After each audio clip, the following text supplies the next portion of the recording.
चला तर विद्यार्थी मित्रांनो, आज आपण बालमानसशास्त्र व अध्यापनशास्त्र यावर आधारित काही प्रश्न अभ्यासणार आहोत. पहिलाच प्रश्न आहे, सर्वसमावेशक शिक्षणात पुढीलपैकी कोणती बाब लागू पडत नाही? तर यामध्ये 4 पर्याय दिलेले आहे. विद्यार्थी वैयक्तिकरित्या अध्ययन करतात, यात विशेष उपकरणे साधने उपलब्ध असतात, यामध्ये प्रशिक्षित शिक्षक उपलब्ध नसतात. तर हे करेक्ट ऑप्शन आहे.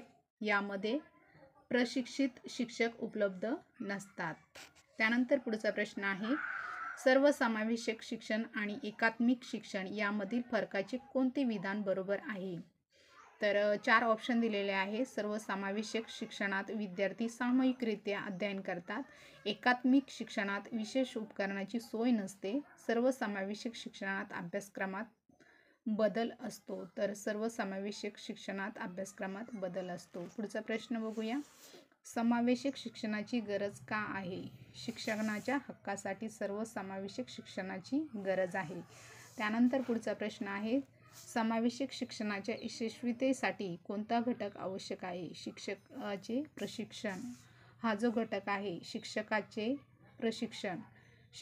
प्रशिक्षण हा घटक महत्त्वाचा किंवा आवश्यक आहे. त्यानंतर पुढचा प्रश्न आहे, समावेशक शिक्षणाची सुरुवात कधी झाली? तर 1990 मध्ये सर्वसमावेशक शिक्षणाची सुरुवात झालेली आहे, 1990 मध्ये. तर हा आन्सर लक्षात ठेवायचा, 1990.